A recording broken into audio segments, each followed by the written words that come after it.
Halo semuanya, kembali lagi bersama kita di MSKR.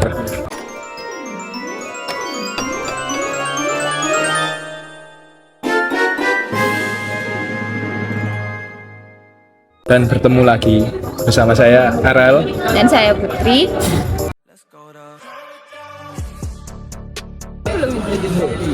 Udah. Kita akan membahas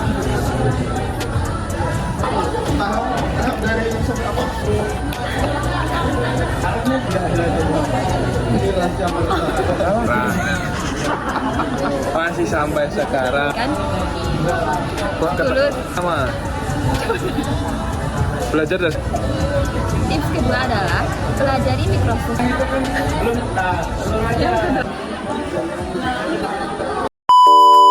kita akan membahas 10 tips and trick Meningkatkan keterampilan digital. Nah, yang pertama, belajar dasar-dasar komputer.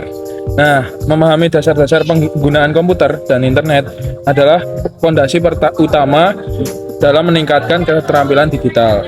Hal ini mencakup pengoperasionalan berbagai sistem operasi seperti Windows, macOS, dan Linux. Anda perlu mengetahui cara mengelola file seperti membuat, menyimpan, dan mengorganisir dokumen dalam folder yang tepat.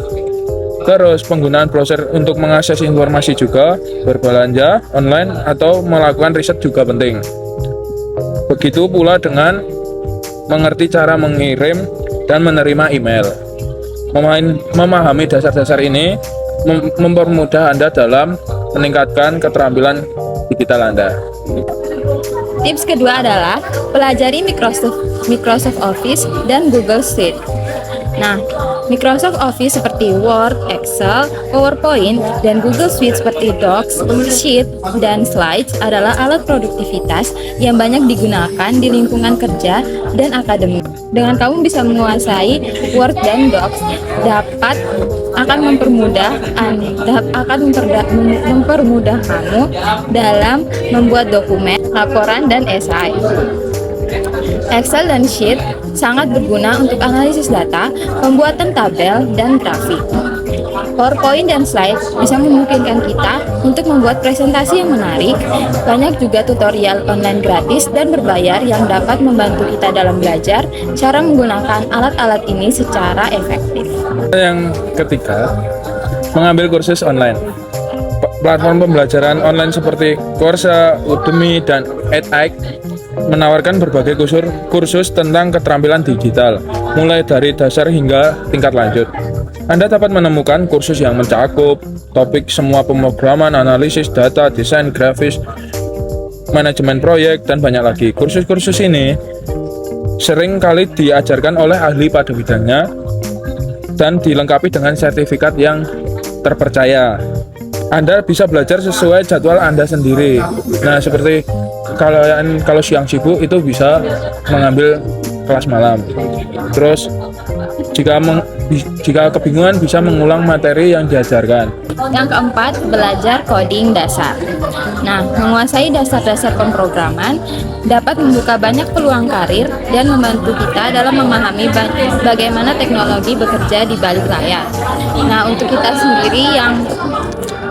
sendiri yang dari prodi sistem informasi, kita harus bisa memahami dengan baik dasar-dasar pemrograman, karena itu adalah sebuah kewajiban kita sebagai mahasiswa sistem informasi dan prodi Fakultas Ilmu Komputer. Jadi kita harus bisa benar-benar memahami dasar-dasar pemrograman. Seperti bahasa pemrograman seperti JavaScript, terus Python, C++, bahasa C, dan masih banyak lagi. Itu adalah tempat yang baik, platform yang baik untuk kita memulai dasar pemrograman kita. Python sering digunakan untuk dasar pemrograman seperti analisis data dan pengembangan web. Sedangkan HTML dan CSS adalah dasar untuk membuat halaman web. Untuk JavaScript sendiri itu sebagai antarmuka untuk mempercantik tampilan web kita lebih interaktif pada situs web. Nah, ada beberapa platform seperti Code Academy, Free Code Camp, dan Khan Academy itu menawarkan tutorial gratis yang interaktif. Selanjutnya, Dan yang kelima, gunakan software desain grafis. Memahami cara menggunakan software desain grafis seperti Adobe Photoshop, Illustrator, atau Canva bisa sangat membantu dalam membuat konten visual yang menarik. Photoshop digunakan untuk mengedit foto dan membuat grafik, sementara Illustrator digunakan untuk membuat membuat ilustrasi vektor.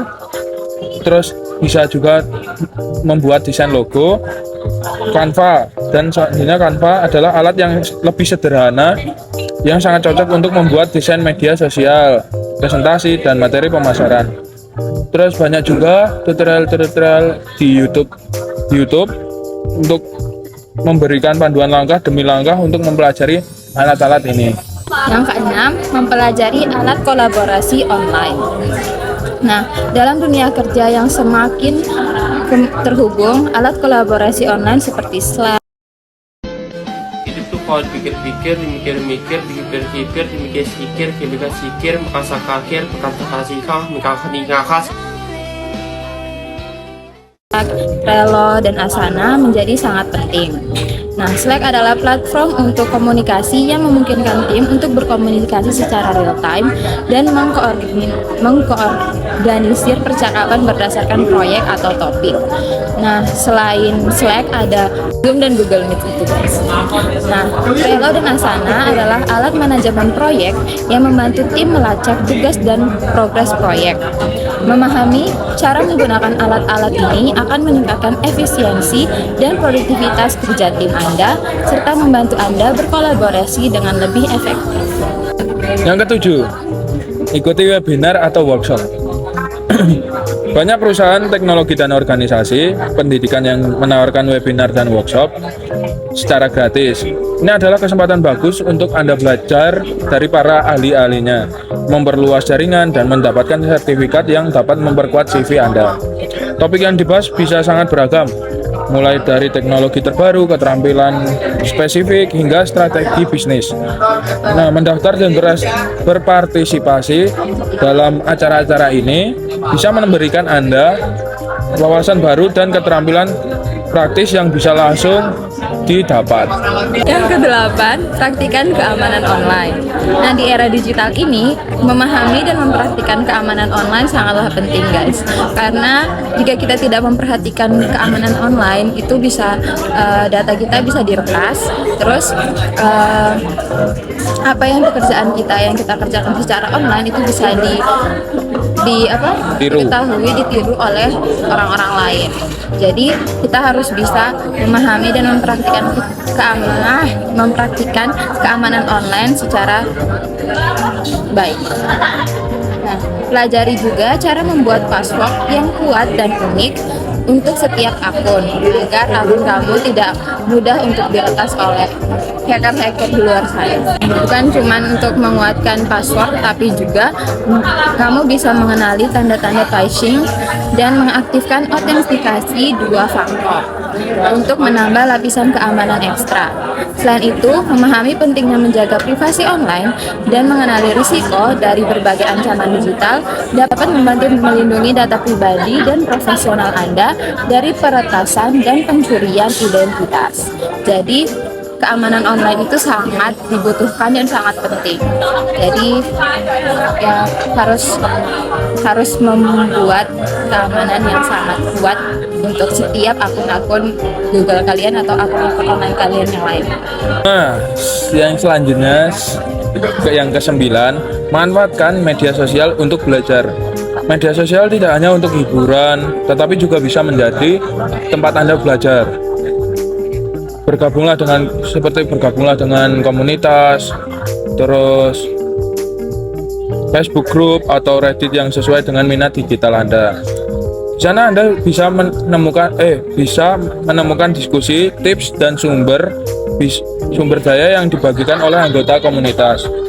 Berinteraksi dengan anggota lain itu juga sangat penting untuk memberikan wawasan baru dan membantu Anda tetap up to date dengan perkembangan terbaru di bidang yang Anda minati. Yang ke-10 dan yang terakhir adalah mengeksplorasi teknologi yang baru. Nah, di dunia teknologi yang terus berkembang dengan pesat ini, kita dapat tetap up to date dengan inovasi terbaru seperti AI, VR, AR, dan blockchain juga bisa memberikan keunggulan yang kompetitif.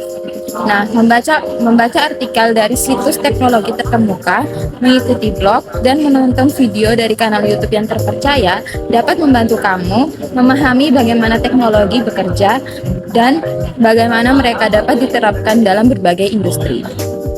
Jadi eksplorasi ini tidak hanya menambah pengetahuan kamu, tetapi juga membuka peluang karir baru yang mungkin sebelumnya tidak kamu pertimbangkan dan bisa kamu pertimbangkan lebih baik lagi. Jadi cobalah untuk mengeksplorasi teknologi-teknologi barunya, guys. Dengan mengikuti tips and trik ini, kami berharap semoga kalian bisa mengembangkan keterampilan kalian dalam dunia digital dan semoga bermanfaat bagi kami semua. Jangan lupa di like, comment, share, and subscribe. Jangan lupa ya di like dan subscribe. Dan masih sampai sekarang Mbak ini masih belum punya pacar. Gue dianggap apa sih? Lebucok. Emang lu pengen dianggap apa sih lu? Ya, enggak, maksudnya kan gue dagang nih. Ya, emang lu pengen dianggap apa? Aku akan berbohong jika bilang aku tidak kecewa. Tapi aku tidak memiliki pikiran buruk tentang hubungan cinta yang putus. Apa yang pernah kami lakukan, itu tetap yang terbaik. Terima kasih untuk sudah mau bersamaku melalui banyak hal yang kita lalui. Semua itu adalah waktu yang baik yang begitu indah untuk dikenang. Dulu kita pernah berharap kita akan selalu bisa bersama-sama. Kalau bisa berminat, bisa kunjungi akun DM GSR 2.